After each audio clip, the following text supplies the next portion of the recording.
Hoy, may napanood ka pala ako nagtatapon ng basura sa dagat. Ano naman? Sa pagtatapon ng basura sa dagat o sa gilid-gilid, ay pwede tayong makakunan ng sakit sa pinanggagawa ng mga tao sa kapaligiran. Oo nga, tayo yung nagdalit kung bakit ano yung ating lipunan.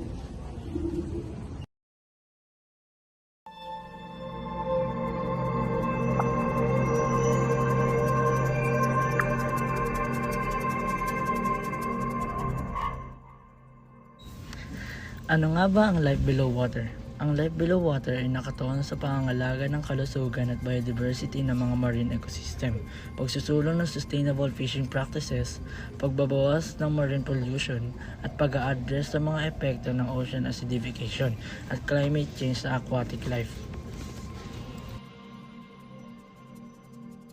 Ang Life Below Water ay layunin ng 14 United Nations Sustainable Development Goals na tinatawag na SDGs. Tumutukoy ito sa pangangailangan ng agarang aksyon upang maprotektahan at mapanatili ang mga yamang dagat.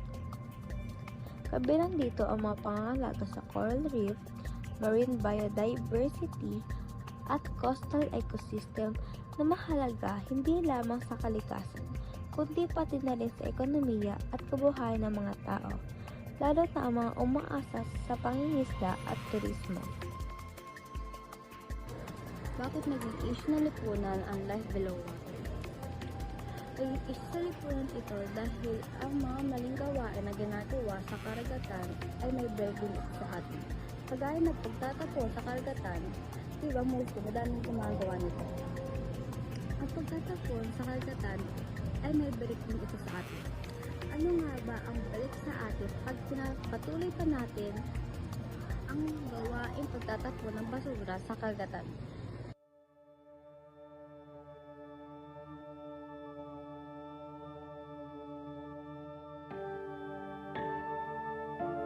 Sakit. Iba't ibang sakit kagaya ng ubo, sipon, lagnat, at kung ano pa ang ating maranasan dahil sa pagtatapon ng basura sa karagatan o sa kapaligiran ng ating bansa.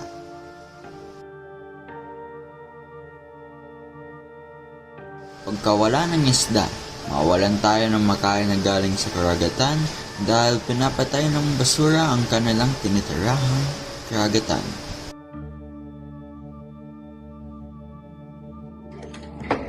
Kung ang tubig ay hindi malinis at puno ng basura, maaaring ito ang dahilan ng pagbawas sa kalidad ng tubig na maaaring makakapekto sa proseso ng evaporation at kalumigmigan sa paligid.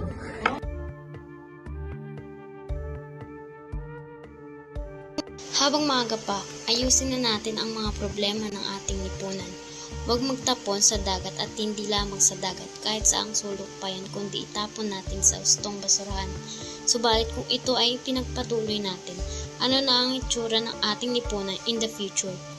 Isipin nyo, binigyan tayo ng Panginoon ng magandang bansa pero tayo rin ang naninira nito. At huwag lang tayo magbigay ng respeto sa tao kundi magbigay tayo ng respeto sa ating kalikasan.